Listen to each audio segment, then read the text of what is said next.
శ్రీనివాస్ గారితో మాట్లాడి మళ్ళీ మీ దగ్గరికి వస్తా. శ్రీనివాస్ గారు, మొత్తానికి 42% విషయంలో బీసీలకు స్థానిక ఎన్నికల్లో రిజర్వేషన్ ఇచ్చే దిశగా ఆల్రెడీ కేంద్రానికి పంపించారు అసెంబ్లీ తీర్మానం. ఇప్పుడు ఆర్డినెన్స్ కూడా తెచ్చారు.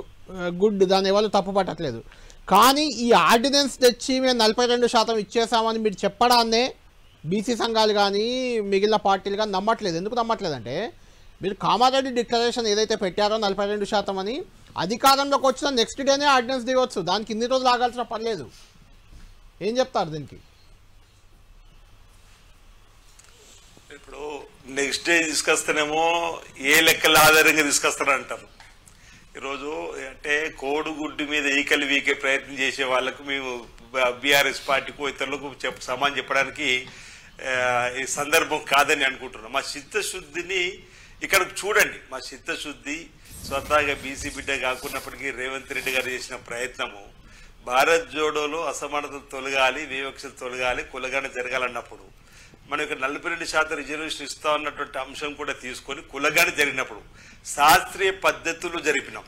1 లక్ష మంది ఎన్యూమరేటర్లు, 60 నుంచి 70,000 మంది కంప్యూటర్ ఆపరేటర్లతో చేపించిన తర్వాత లెక్క పక్కగా తేలింది. 56.36% తేలిన తర్వాత ఈరోజు రాష్ట్ర శాసనసభలో అసెంబ్లీని ప్రవేశపెట్టి బీసీ సంక్షేమ శాఖ మార్చులుగా పొన్నం ప్రభాకర్ గారు ఓ బీసీ బిడ్డగా నాకు బలపరిచే అవకాశం వచ్చినప్పుడు 42% రాజకీయ విద్య ఉద్యోగాలు కల్పింపజేసేటువంటి కార్యక్రమం చట్టాన్ని తయారు చేసి ఆ చట్టాన్ని అమలు చేయవలసినప్పుడు కేంద్ర ప్రభుత్వం పంపి కేంద్ర ప్రభుత్వంలో ఉన్నటువంటి సోషల్ జస్టిస్ మినిస్టర్ కూడా మీ అందరూ మా పీసీ అధ్యక్షుడు నాయకత్వం మహేష్ కుమార్ గారి నాయకత్వంలో కలిసిన సందర్భంలో రాష్ట్ర గవర్నర్ నుంచి రాష్ట్రపతికి పంపిన సందర్భంలో ఇటీవల తెలంగాణ రాష్ట్ర హైకోర్టు సెప్టెంబర్లో ఎన్నికలు జరగాలన్నప్పుడు మేము ముందుకు పోయే టైంలో మా శుద్ధశుద్ధి నిరూపించుకోవడానికి కేంద్ర ప్రభుత్వం ద్వారా ఇవ్వకుండా మనకున్నటువంటి వెసులుబాటుతో ముందుకు వాళ్ళని చెప్పని నిన్న రోజు ఆర్డినెన్స్ తీసుకొని వస్తే దాన్ని స్వాగతించాల్సింది పోయి దాన్ని అభినందించాల్సింది పోయి ఈరోజు ఆ పార్టీ బహుశా వ్యతిరేకిస్తున్నాము. బీసీ సంఘాలన్నీ కూడా స్వాగతిస్తున్నాం. బీసీలు అందరం కూడా ఈ ప్రభుత్వానికి ధన్యవాదాలు చెప్పేటువంటి సందర్భం పండగ వాతావరణం అన్ని ప్రాంతాలు కూడా కనిపిస్తుంది.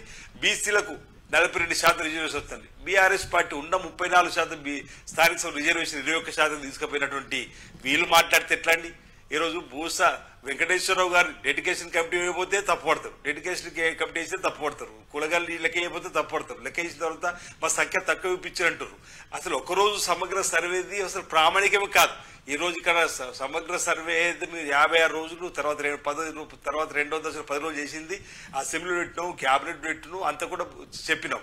వాళ్ళది అసలు క్యాబినెట్ రాలేదు, అసెంబ్లీ రాలేదు. అయినా వాళ్ళదే ప్రామాణికం అనుకుంది. వాళ్ళ లెక్కలు 51% ఉంది బీసీల లెక్క. ఈ రోజు మనం 56.36% తేలింది. అంటే 5.36% ఈ లెక్కలు ఎక్కువ వచ్చినట్టే కదా. మైనార్టీలు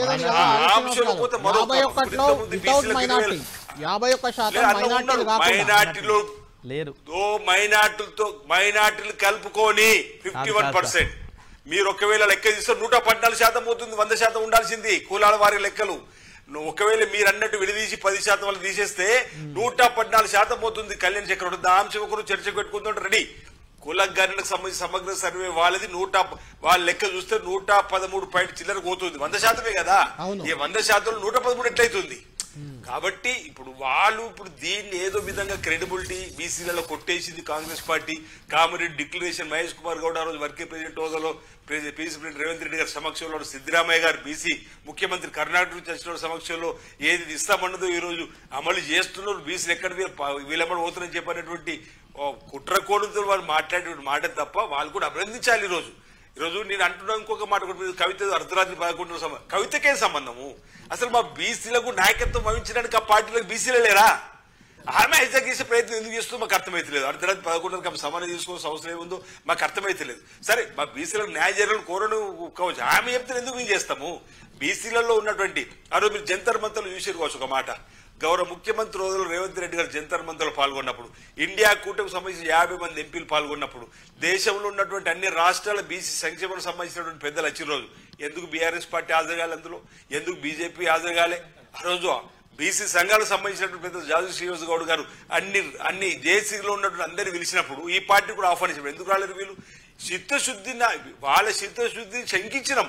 అందుకే మేము ఆ రోజు చెప్పినాం, మా చేతిలో మా మార్గంలో ఉన్నటువంటి అస్త్రాలన్నింటినీ కూడా ఉపయోగిస్తాం. బలీన వర్గాలకు సంబంధించిన వారికి మేలైనటువంటి కార్యక్రమం చేస్తామని. ఇప్పుడు రాజీవ్ ఆరోగ్యశ్రీ పెట్టిన 6,000 కోట్లు, ఒకటి తర్వాత ఒకటి చేసుకుంటూ పోతాం. బీసీల అభ్యున్నతి కోసం తప్పనిసరిగా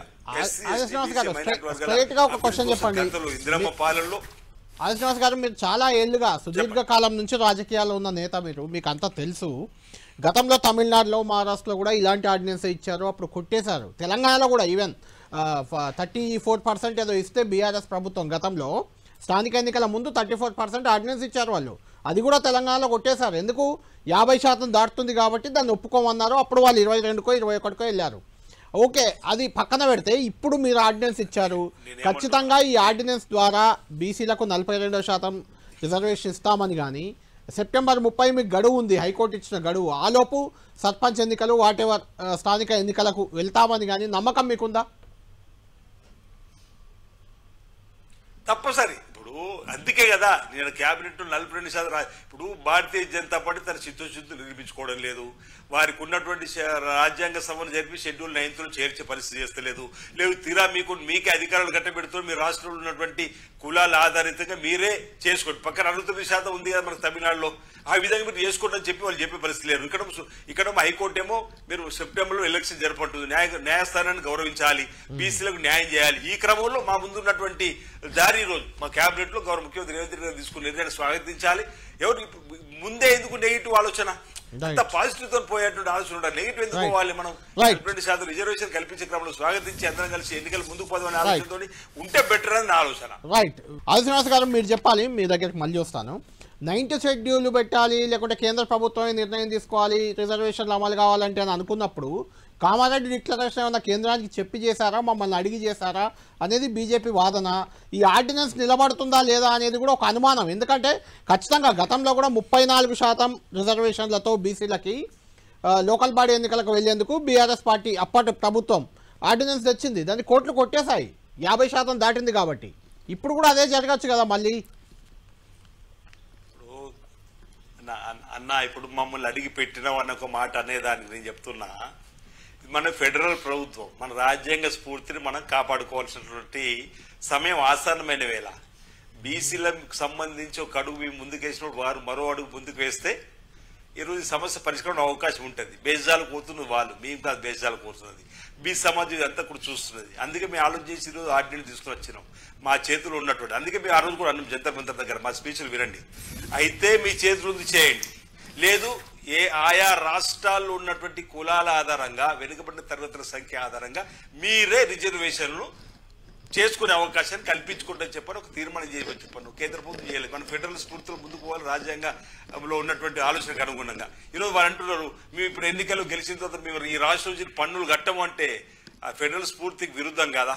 ఈ రాష్ట్ర ప్రభుత్వం మీ ప్రతి సంవత్సరం వేట కట్టే నెలవారికి కట్టే మీ పండుగ పంపని చెప్పండి కలుస్తుందా? మా చేతిలో అధికారం ఉందని. ఫెడరల్ ప్రభుత్వంలో మనం ముందుకు పోయేటప్పుడు అందిపుచ్చుకునేది ఇచ్చిపుచ్చుకునే ధోరణులు ఉండాలి.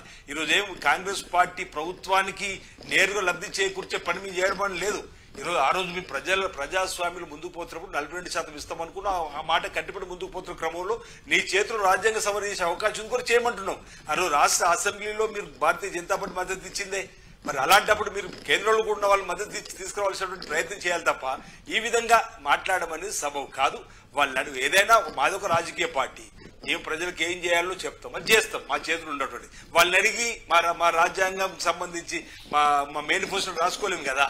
ఈరోజు ఇప్పుడు అన్ని సన్న బియ్యం అనుకున్నాం, వాళ్ళు అడిగి చెప్పినాం ఇస్తున్నాం కదా. ఈరోజు ఇందిరా మిల్లు అనుకున్నాం ఇస్తున్నాం కదా. రేషన్ కార్డు అనుకున్నాం ఇవ్వగలుగుతున్నాం. రైతు రుణమాఫీ అన్నాం వాళ్ళు ఇవ్వగలిగిన మా లెక్క. అట్లే చేసుకుంటూ పోతే అనేక రకాలు ఉన్నాయి. కాబట్టి ఇక్కడ ఈ బీసీలకు న్యాయం చేయడానికి కోసం నేను వెంకటేశ్వరరావుని కూడా కోరుతున్నా, బీసీలకు పోకుండా మీ స్థాయిలో కూడా తప్పనిసరిగా చెప్పాలి. కేంద్ర ప్రభుత్వం ఒత్తిడి తీసుకురావాలి. కాంగ్రెస్ పార్టీ ఒక అడుగు ముందుకు వేసింది, ఈరోజు ఆర్డినెన్స్ జారీ చేసింది. ఈరోజు వాళ్ళ సిద్ధశుద్ధి నిరూపించుకున్నారు. మనం కూడా మన సిద్ధశుద్ధి నిరూపించుకోవాలని చెప్పని బీసీల కోసం ఏకమయ్యేటువంటి సందర్భం చేయాలి తప్ప ఈరోజు బీసీలకు సంబంధించి న్యాయం చేసేటువంటి ప్రయత్నం చేయాలి తప్ప పక్కన తమిళనాడులో ఉన్నప్పుడు మనం ఇస్తే తప్పే ఉందని చెప్పినటువంటి అనునించేటువంటి భాష లేదంటే సముదాయించేటువంటి పరిస్థితులు ఉండాలి తప్ప ఈరోజు చేస్తే వాళ్ళకే పేరేస్తాము మనకేందని చెప్పినటువంటి ఆలోచన ఓడడం వల్ల బీసీలకు అన్యాయం జరుగుతున్నటువంటి ఆలోచన ఎందుకు రాకూడదు వీళ్ళకి అనేది నా ఆలోచన. నేను ఒక బీసీ బిడ్డగా కోరుతా ఉన్నా.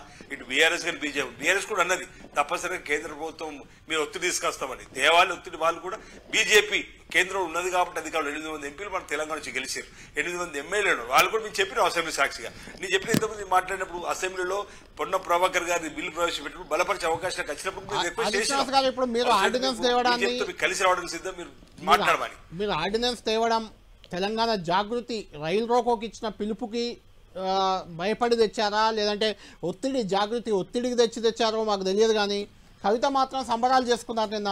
కవిత సంబరాలు మీరు స్వాగతిస్తున్నారా లేదా?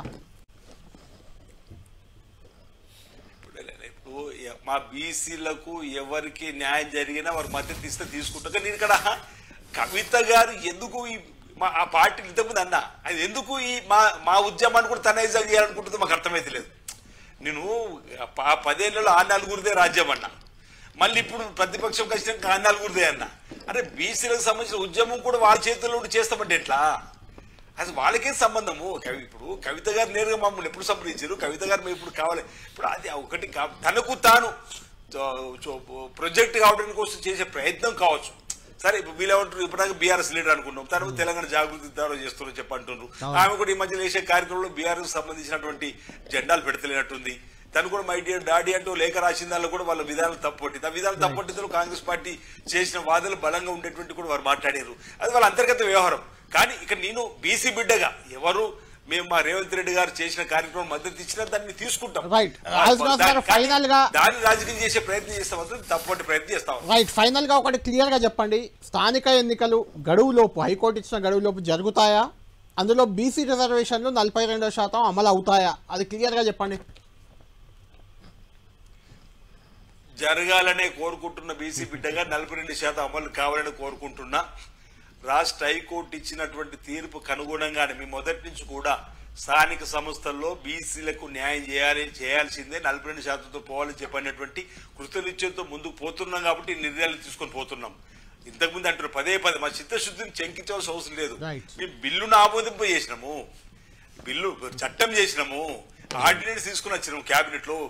ఇంతకు మించి ఇంకా ఏదైనా బీసీలు చేయాలనుకుంటే తప్పనిసరిగా చేయడానికి కోసం మా ముఖ్యమంత్రి రేవంత్ రెడ్డి గారి నాయకత్వంలో, పీసీ అధ్యక్షులు మహేష్ కుమార్ గారి నాయకత్వంలో ఈ పార్టీ ఉంటుంది. మరి మొదటి నుంచి కూడా పేదల పార్టీగా ఇందిరమ్మ రాజ్యం అంటేనే ఉంది. కాబట్టి మీ తప్పనిసరిగా ఎస్సీ ఎస్టీ బీసీ మైనారిటీల ప్రయోజనాల కోసం పెద్దపీట వేస్తూ ముందుకు పోతాం. రైట్, థ్యాంక్ యూ శ్రీనివాస్ గారు, థ్యాంక్ యూ వెరీ మచ్.